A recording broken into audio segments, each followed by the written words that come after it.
All right, so today we're going to be talking about some old bluesmen. It can be cool to look back on a fundamental early rock and roll recording when rhythm and blues was known as race records. And it can be cool to listen to some of the highly influential blues musicians like Lightnin Hopkins. I don't know if Lightnin Hopkins has a box set, like the complete recordings sort of thing that you often find. But he sure has a lot of album compilations, and actually, even a surprising amount of films about him are available out there. If you accept greatest hits compilations as an option, which most people do, but I know some people who don't like greatest hits, but you might want to check out Blues Masters, the very best of Lightnin Hopkins. I guess it was released in 2000 by Rhino Records. And another option might be Lightnin Hopkins with his brothers Joel and John Henry with Barbara Dane. And I guess that was recorded in 1964 and released in 1966. So that record, it could be fun because you get a sense of how he played music with members of his own family. And of course, you can check out YouTube videos with Lightnin Hopkins. Uh, got plenty of cool songs. It's really hard to describe them, but he just sounds very naturalistic. I'll just put it that way. It's one of those things where with a great musician, it almost sounds like the song always existed, and they just somehow came along, and the song was almost channeled through them in some way. Well, that's a little bit how I see Lightnin Hopkins. Hopkins influenced people like Townes Van Zandt and Stevie Ray Vaughan, and as Wikipedia notes, Stevie Ray Vaughan's Grammy-winning song "Rude Mood" was directly inspired by the Texans' song "Hopkins Sky Hop." And in 2010, Rolling Stone magazine ranked Lightnin Hopkins number 71 on its list of the 100 greatest guitarists of all time. So obviously, you might not really care that much about either Rolling Stone or these lists of, musicians being ranked and all that, but for some reason I enjoy that kind of stuff anyway. I know it's kind of dumb. I think Frank Zappa called that a stupid hobby, in his classic style, but it can be fun. Anyway, for a few other interesting facts about Lightnin Hopkins, apparently his Gibson J160E hollow box guitar is on display at the Rock Hall of Fame in Cleveland, and his Guild Starfires at the National Museum of African American History and Culture in Washington, D.C. So, his influence is obviously great, and I won't exaggerate my fandom of blues music or even blues musicians because I didn't quite grow up listening to straight up blues music as my primary genre of choice when I was younger. But I definitely came to appreciate the blues, partly through the gateway of Jimi Hendrix. And oddly enough, for whatever reason, I didn't really start listening to Jimi Hendrix that much until sometime around either late high school or my early college years. I don't know. It's weird. Like I was a late bloomer. I guess it's partly because I grew up in a small town, didn't really have as many musical influences as a youngster as some people might have, but yada yada yada. And I can say that I'm a great admirer of how people like Hopkins and Robert Johnson became iconic, and not just through the image they happen to give off, but through their music itself. And of course, possibly due to the racism of the time, Johnson actually has various grave sites, Robert Johnson, that is, and apparently no one knows where he's truly buried. And, little things like that add to the mystique Obviously, then you have the as far as Robert Johnson goes, you have the iconic supposed deal with the devil at the crossroads, which, as legend has it, gave him his prowess as a master guitarist and all that kind of stuff.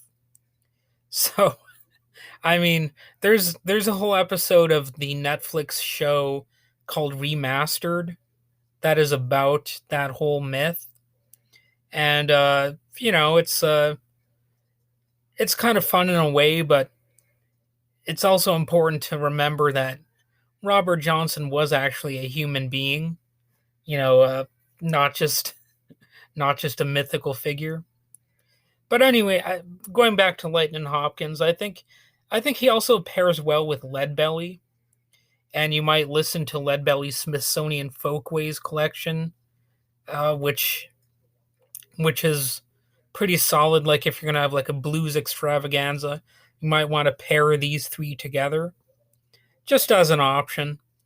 And well, if I remember correctly, though, some of the recordings on the Leadbelly Smithsonian Folkways collection are a little bit rougher than some of the other recordings of the same songs.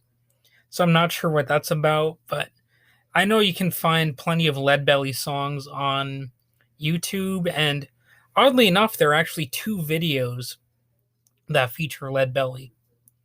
Um, Very rare, and it's really one of the good things about YouTube. And I'm not the type to normally, praise YouTube because these days it kind of sucks more than it did in the past. But the fact that you can find these rare videos like of people like Leadbelly performing, I think it's kind of valuable. I really hope that things like that don't get totally lost. But anyway, uh, definitely get into the blues a bit yourself.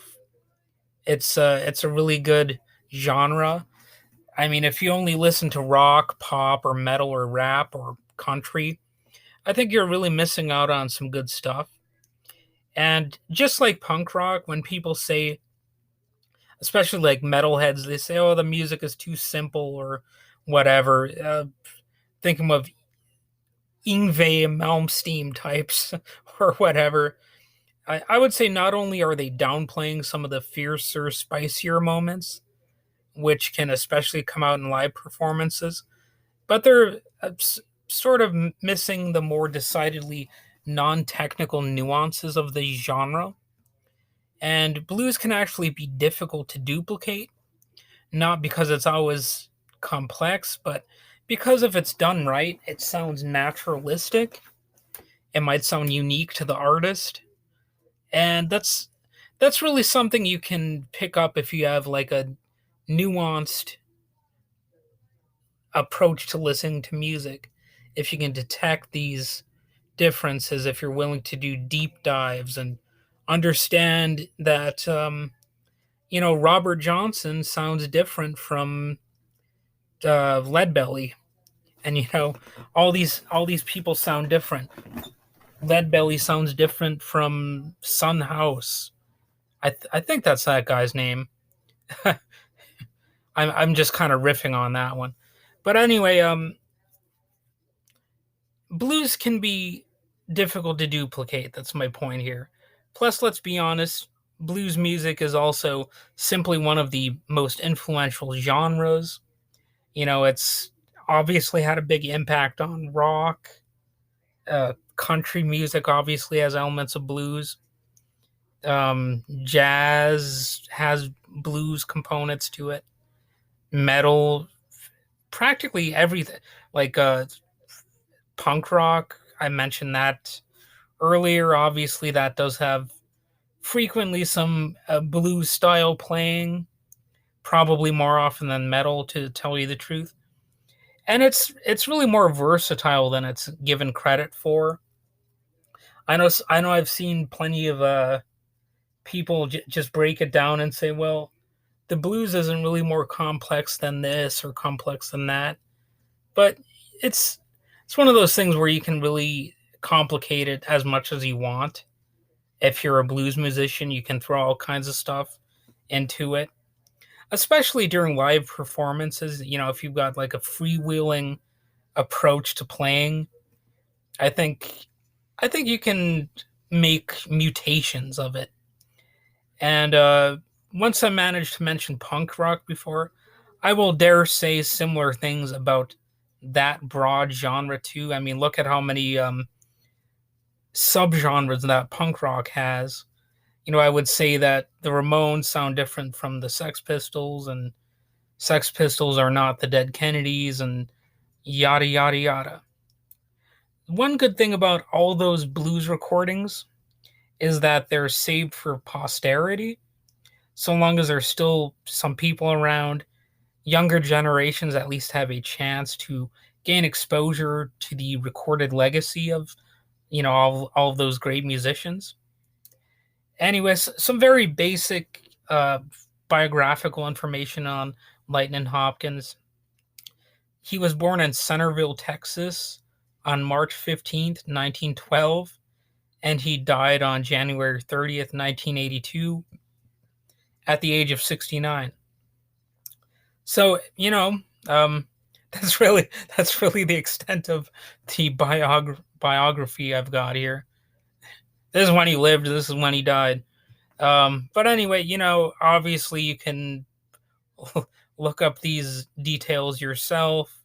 I just wanted to give a few thoughts on blues and how I connected to it over the years, and how musicians like Lightnin Hopkins and Leadbelly have moderately influenced me. And yeah, I don't think I have much more to say about it. So have a good day.